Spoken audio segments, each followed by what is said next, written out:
6 men in uniform worked together to raise an American flag in a pile of rubble atop the summit of a dormant volcano south of Japan. The year is 1945, and the men are U.S. Marines. This image would become one of the most iconic photographs of World War II, an enduring memory from a bloody battle on the tiny island of Iwo Jima, way out in the Pacific. Jim Blane was there that day and watched the flag go up. When they raised that flag, we didn't know it was going to become as famous as it was, but I understand why it did. It was just 5 days into the 36-day battle, but it was a milestone. The Marines had captured the highest point on Iwo Jima. Our guns are quiet as they make the climb. We wait for a sign that Suribachi is ours. Associated Press photographer Joe Rosenthal captured that photo. He won a Pulitzer Prize for it. And in an interview years later, described the Marines on Iwo Jima as magnificent. Blane remembers the moment atop Mount Suribachi as emotional.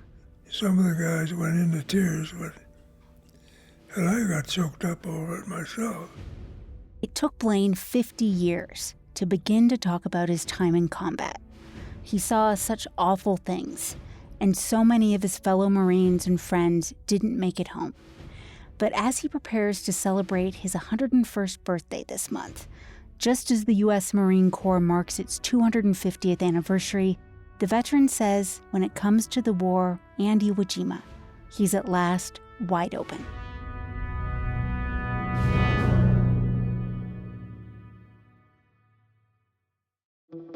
This is Purplish from CPR News and the Colorado Capital News Alliance, a show about Colorado politics and policy. But in this special episode, we're doing something different. I'm Bente Birkeland. In honor of Veterans Day, we're going to spend time with one of the last combat veterans to fight in the Battle of Iwo Jima. We watch the central control vessel. When this flag drops, our landing craft will head for the beach.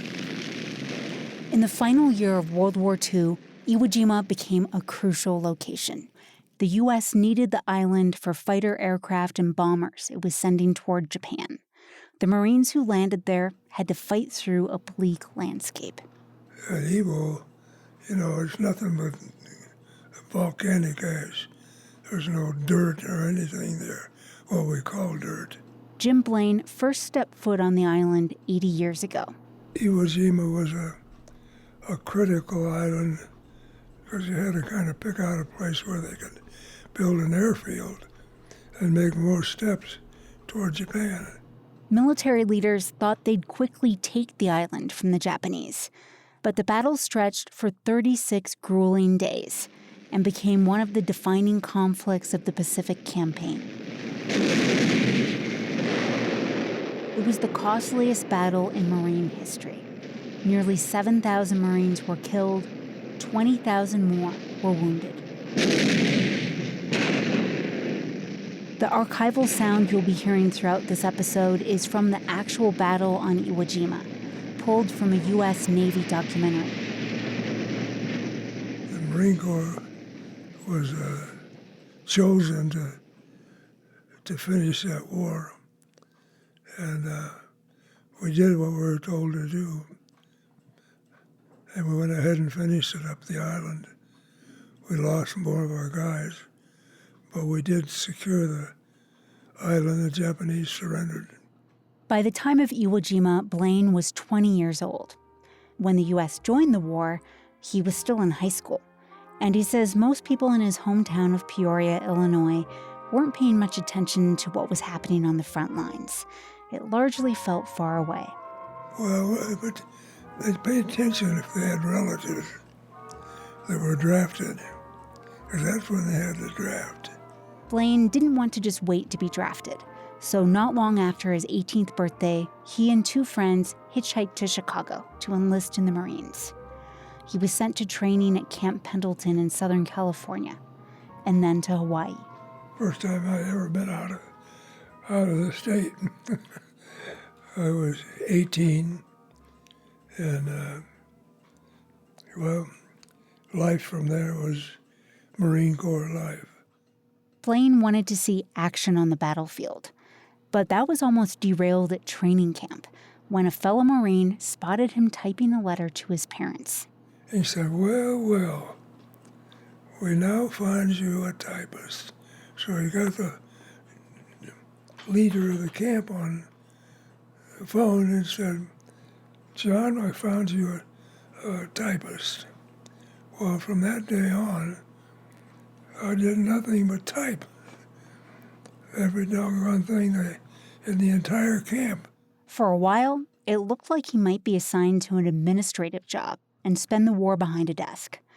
But that didn't sit well with him. So when training camp ended, I volunteered to go into the part of the Marine Corps which was some action. There are times when I regretted it.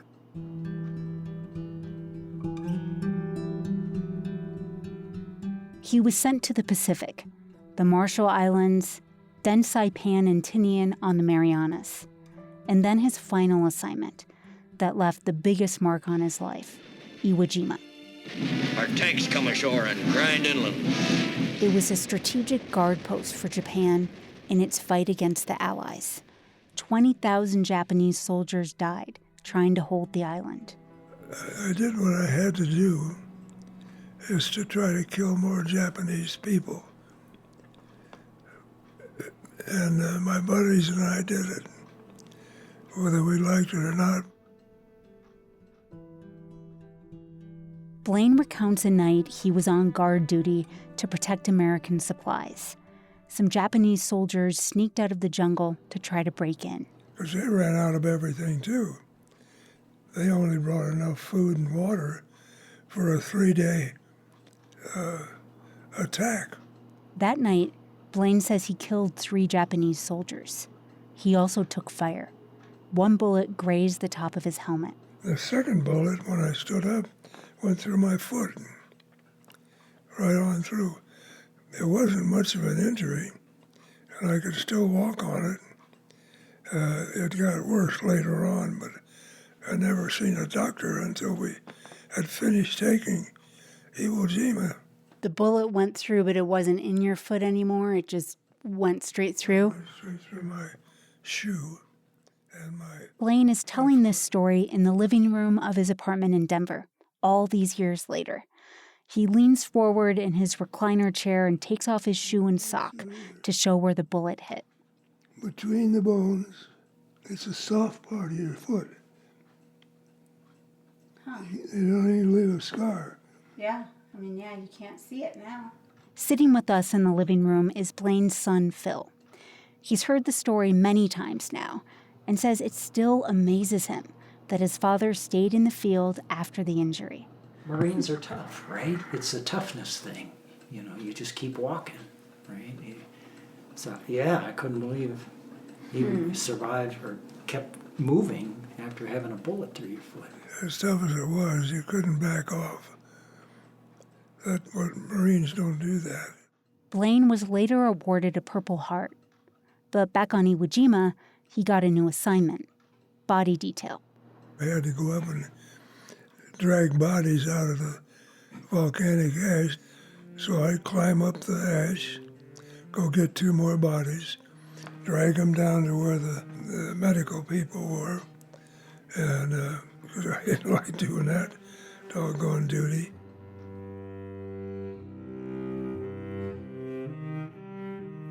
Blane has his military medals displayed inside an oval frame hanging on the wall.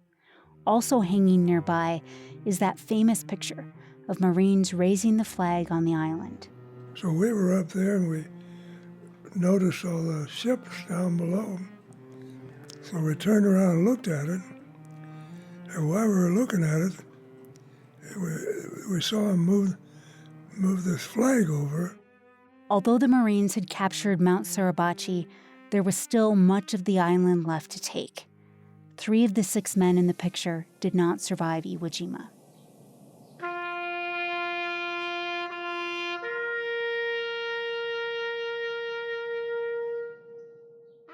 After the war ended, Blane tried to forget everything he experienced. He went to college using the GI Bill. He met his wife Nancy, an airline stewardess, on a blind date. Married my only sweetheart that I truly loved. They were married for 60 years and raised 2 children. Nancy passed away in 2017. His son Phil says, growing up, his dad never talked about the war. He and his older sister Jamie knew not to bring it up. Blane acknowledges now that he was dealing with PTSD. A lot of times I would choke up. I couldn't do it, and I didn't want to act like an idiot. So I avoided it. This was not uncommon for World War II veterans, for many reasons, including the trauma they experienced. For Blane, opening up happened after he got involved with the nonprofit The Greatest Generations Foundation. He said being around other veterans helped him talk about it with his children. He told me some of the things that cause that PTSD. It's pretty, oh my God. It's some real oh my God kind of stuff. That, you know, when someone has PTSD, it may be from a car wreck or some horrible thing, maybe a shooting or something. It's a one-time thing that happens.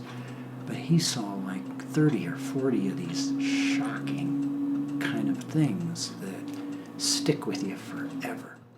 10 years ago, Blane returned to Iwo Jima for the 70th anniversary of the battle.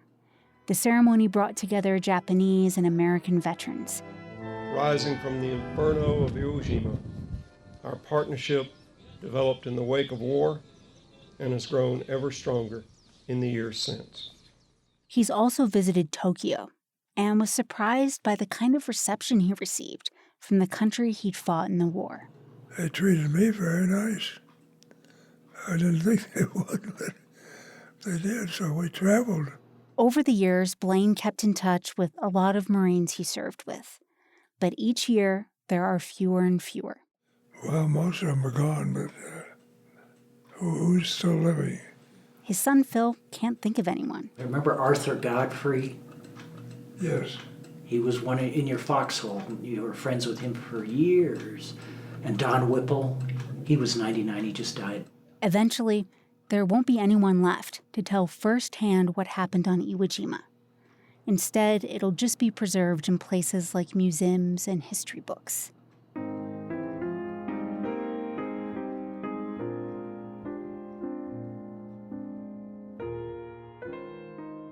At the end of our interview, I thanked Blane for his service.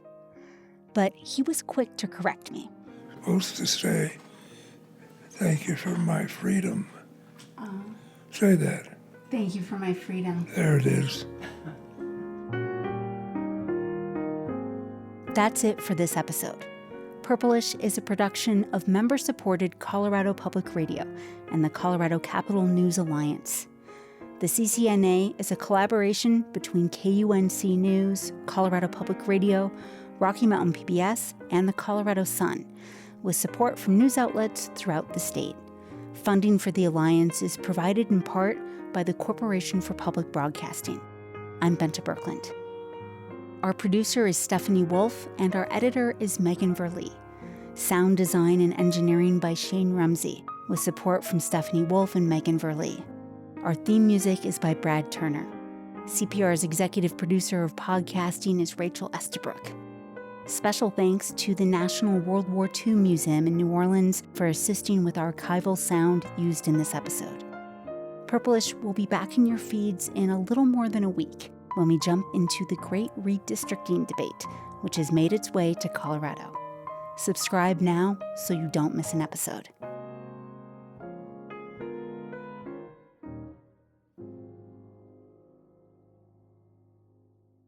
This is Purplish from CPR News and the Colorado Capital News Alliance.